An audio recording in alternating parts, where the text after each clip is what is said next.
Godzilla vs. Kong's cast, why they look familiar. Godzilla, the King of Monsters ended with a post-credit scene, and since that moment, fans of the Kong and Godzilla MonsterVerse have failed to control their excitement about the next installment. Godzilla vs. Kong is a direct sequel to the previous film and retains many characters and organizations. Monarch is one of the pivotal institutions in the MonsterVerse, and its responsibilities are containment and study of the ancient life forms like Godzilla, Kong, Ghidorah, Rodan, etc.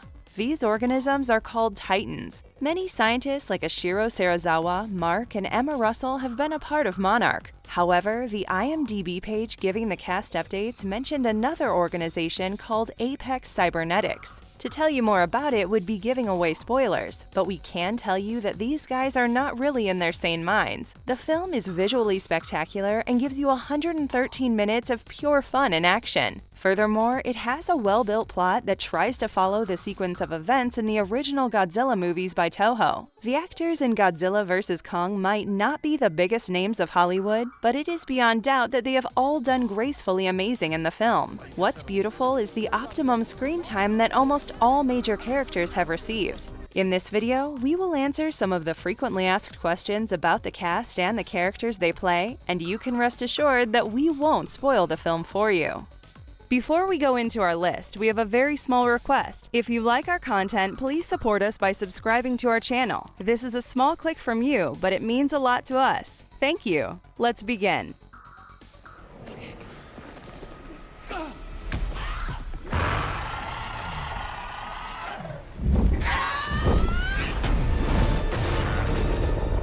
One, Alexander Skarsgård as Nathan Lind.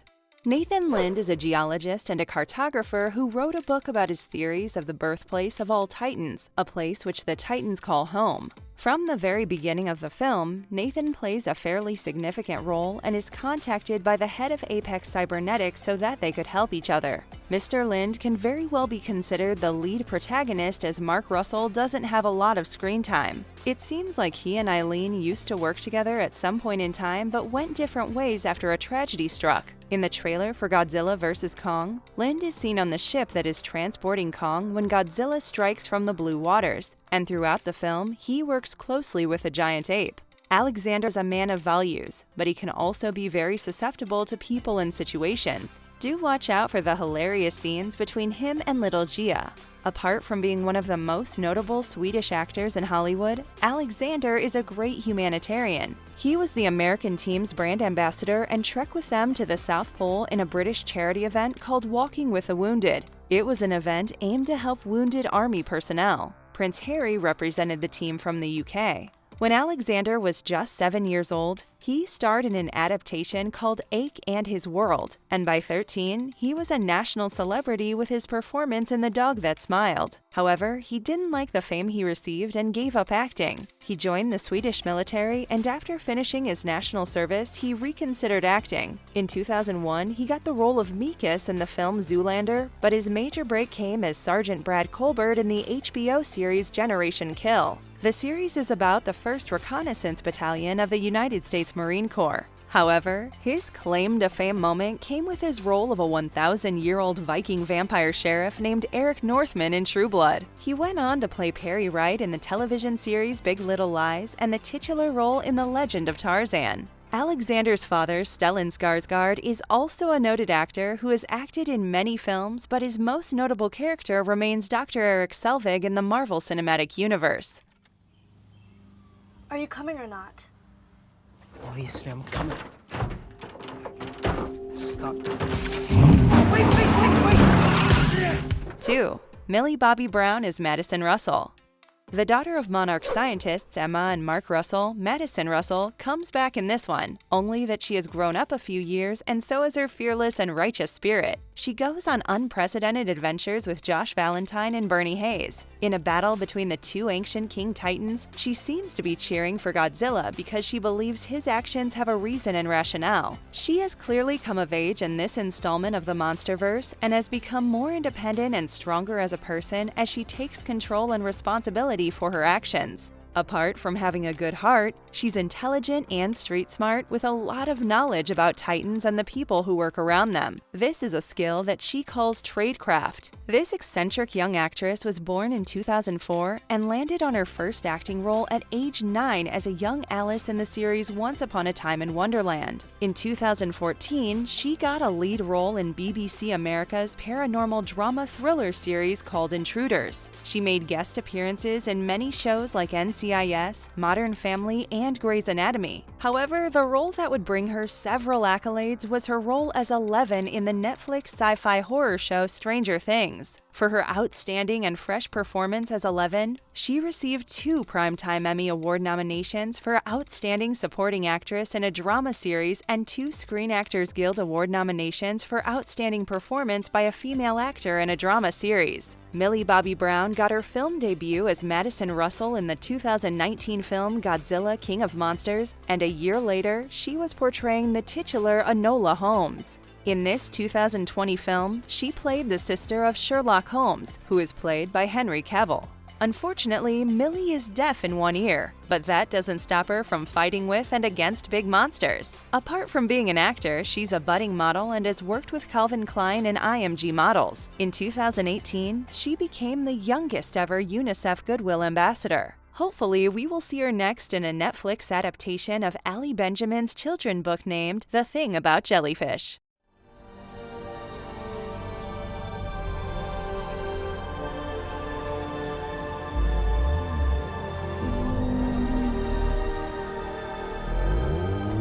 Three, Rebecca Hall as Eileen Andrews.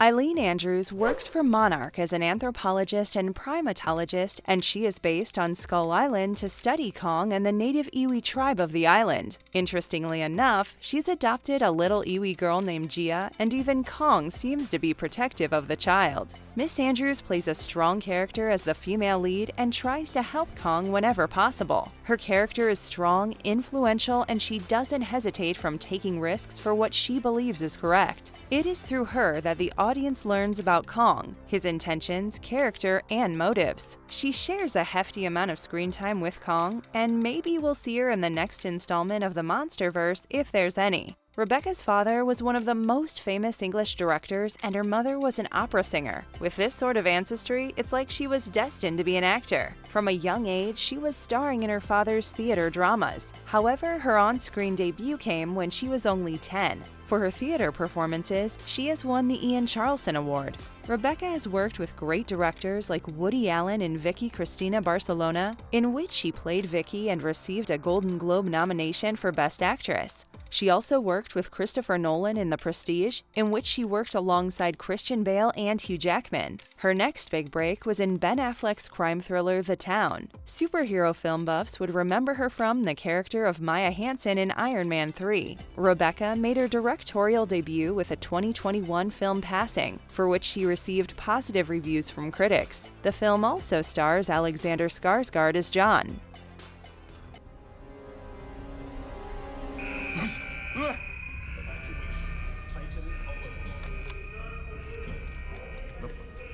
There's my cue.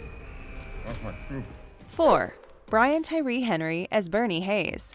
In recent years, there's been a trend in sci-fi films to have a comic character who lightens the situation when things become heavy and dark. Bernie's the guy who's comical, but at the same time, he's the one whose actions propel the story forward. Bernie works as an assistant engineer for Apex Cybernetics, but turned against them after his wife passed away, probably because of Apex. He has now turned into a conspiracy theorist and runs a podcast about Titans and the secrets that his organization holds. However, he joins forces with Madison and Josh to reveal the dark secrets of Apex. Despite being someone who talks a lot and out of turn, his research about the Titans comes in handy in certain situations. Oh, and he's a big fan of Mark Russell. Henry is an actor who has worked very hard before getting recognizable roles in films and shows. He started off as a theater actor and made a name for himself on stage with his first drama in the role of Tybalt in Shakespeare's Romeo and Juliet. In 2009, he made his TV debut as a guest star in the courtroom drama Law & Order, although he received recognition after playing Paperboy in the comedy series Atlanta. In 2018, he bagged a major role in the animated film Spider-Man Into the Spider-Verse, and the next year he was seen in a minor role in Joker. Apart from Godzilla vs. Kong, we will see him once again in 2021 in Eternals, which is supposed to be the 26th film of the Marvel Cinematic Universe. He will be playing the character of Phastos. This Phastos will be the first openly gay superhero in all of MCU films up until now. Pilot engaged. Alert, failure. System unstable. 5. Shun Oguri as Ren Serizawa. Ren Serizawa is the son of late Monarch scientist Ishiro Serizawa, but he works for Apex Cybernetics and seems to be the right-hand man of Walter Simmons, who is the CEO of Apex. Serizawa only intends to protect the Earth and give humans a fighting chance, but the means he chooses is far from sane. While his father had love, respect, and admiration for Godzilla, Ren Serizawa, on the other hand, seems obsessed with the powers of Godzilla. He's clearly a complex but villainous character. Oguri is an actor, voiceover artist, and director. Oguri started his career with small roles as extras in the films that his brother and father worked on. However, today he has more than 100 credits under his name and is considered one of the most successful Japanese cinema personalities. He is well known for his work in Gintama 2, The Exceedingly Strange Gintama-chan, and No Longer Human. He made his Hollywood debut with Godzilla vs. Kong. Who's the idiot who came up with this idea? I'm Maya Simmons. My father sent me. I run point for Apex. Nathan Lind, Mission Chief. 6. Eiza González as Maya Simmons. Maya Simmons is the daughter of Apex Cybernetics CEO Walter Simmons, and she's a shot caller of sorts who has been put in charge by her father. There's a certain paradox about her character because on the outside she looks like a cunning and smart rich girl, but she really isn't. When you watch the film, you'll come to see her blatantly inconsiderate nature towards the Titan and especially Kong. Get him out of the way! Shoot him! Go, go, go! Her power and stature as Walter's daughter have made her believe that she can own whatever she can touch, but that's not how nature works, is it? However, she's the darling of the film, and one will fail to keep their eyes off her whenever she's on the screen. Born in 1990, Eiza González started her acting career in Mexican cinema and television and moved to Los Angeles in 2013. That very year, she bagged the role of Santanico Pandemonium in the television series From Dusk Till Dawn. In recent years, she has bagged important roles in films like Baby Driver, Hobbs & Shaw, Alita the Battle Angel, and Bloodshot. Yeah. It's not good for you. In real life, she's a person who's full of life and humor. Eiza doesn't hesitate from sharing her candid moments on talk shows like Jimmy Kimmel Live. To work, so it's been fun. I've enjoyed. I miss my tacos, but I'm loving my hot dog, so it's good. Her father passed away when she was only 12, and according to Eiza, the unfortunate incident took a mental toll on her, and she got into compulsive eating for many years. Besides being an actor, she is also a talented singer since she was young and has received nominations for many awards. In interviews, the Mexican goddess has revealed that the quarantine and pandemic phase was a tougher time for her, but she's grown out of it and into a more confident woman.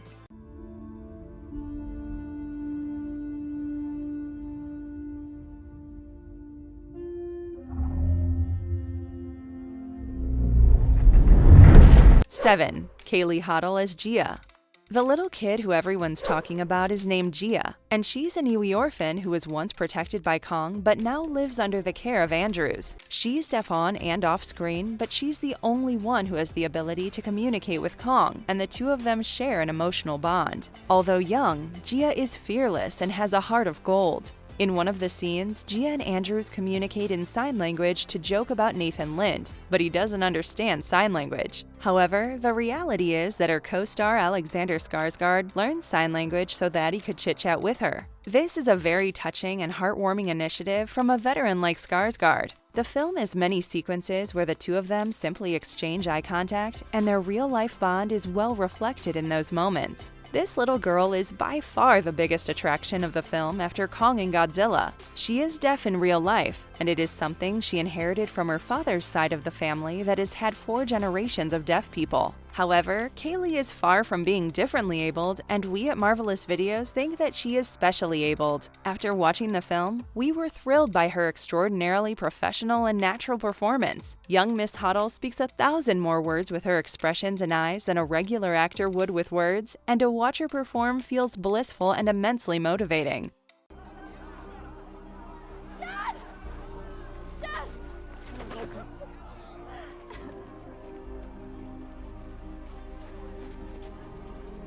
8. Kyle Chandler as Mark Russell. Mark Russell is one of the lead scientists of Monarch who studies the Titans and especially Godzilla. He's the father of Madison and husband of late Emma Russell. In Godzilla King of the Monsters, he was contacted by Ishiro Serizawa to stop Emma from reawakening the Titans.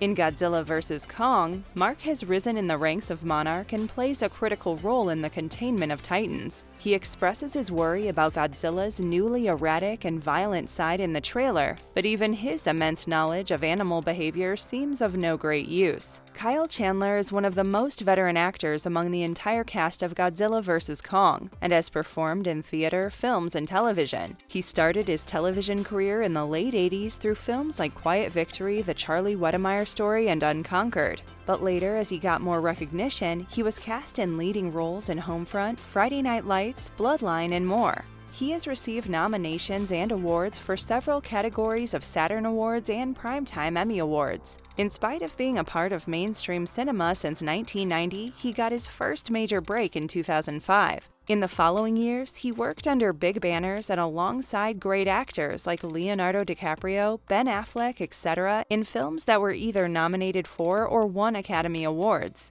In 2012, he starred in Argo and Zero Dark 30 and played significant supporting characters. The next year, he was cast in Wolf of Wall Street. However, his most notable success in Hollywood is probably playing Mark Russell in the 2019 film Godzilla King of the Monsters. He will be seen next in a Netflix film by Francis Lawrence called Slumberland.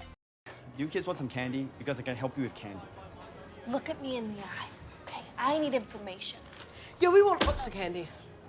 9. Julian Dennison as Josh Valentine.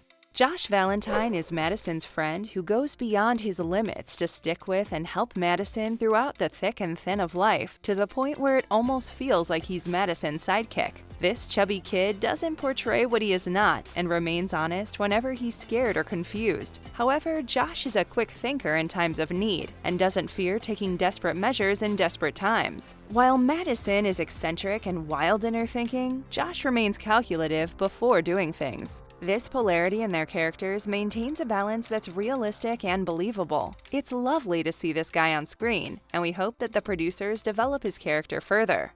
Julian Dennison is from New Zealand and of Maori descent and is a member of the native Kiwi tribe. He got his first role at the age of 11 in a film called Shopping. He then went on to do commercial ad films with director Taika Waititi, who also cast Julian in his 2016 film Hunt for the Wilder People.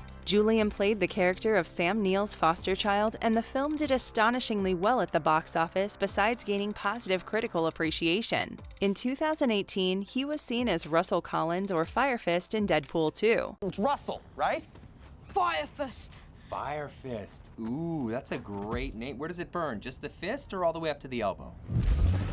Julian's character in this film is being hunted by Cable, played by Josh Brolin. Yes, the one who played Thanos. Ryan Reynolds played the titular character and also co-wrote and co-produced the film. He was so impressed with Julian in Hunt for the Wilder People that Julian was cast in Deadpool 2 without an audition. To Julian Dennison, this role was special because he felt he could inspire kids who look like him and are a tad bit on the heavier side.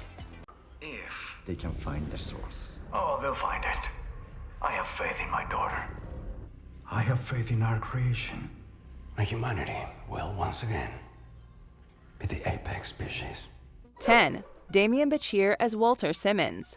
Walter Simmons is the CEO of Apex Cybernetics and the father to Maya Simmons. Walt Simmons. I know who you are, sir. It's an honor. He is a complex character who believes that he's helping Earth and humanity, but he deals with powers that he doesn't fully understand. In his own words, he loves crazy ideas because they made him rich. Might have an idea. but it's crazy. I love crazy ideas. So he works upon instinct and without enough logic or rationale. The basic problem arises because of his faulty belief system, and when it is coupled with his visionary and brilliant mind, then what follows is an unprecedented and unimaginable horror. All things said, he's a brilliant man, but on the wrong side. Bichir comes from a family of actors, and with such a pedigree, it was only natural for him to follow the same path. This Mexican-American star started his career in telenovelas and then moved on to films. He played the role of Fidel Castro in the 2008 biographical film Che. For his role in the 2011 drama film A Better Life, he received the Academy Award nomination for Best Actor. He also starred in the Quentin Tarantino film The Hateful Eight. Unlike many Mexican artists, Bichir has made a name for himself solely on the basis of his talent and hard work. The fame and recognition that he enjoys are a luxury for many from his ancestry. But he has been defying all odds, and every role he is getting of late is better and more robust than his previous project. Also, there are no post-credit scenes, so you don't have to wait up once the credits start rolling. Director Adam Wingard clarified that while they did shoot a post-credit scene for the film, they ended up using it as a part of the film and in a very different context. There's also speculation that the scene was removed because the response to Godzilla vs. Kong will decide the next installment of a MonsterVerse film. We at Marvelous Videos really hope to see a sequel. This is all the time we had for today's episode. We hope you guys liked it. It would be awesome if you guys can take some time to subscribe to our channel. And don't forget to tell us which topic you want us to cover in the comment section. Have a fantastic day ahead and stay safe.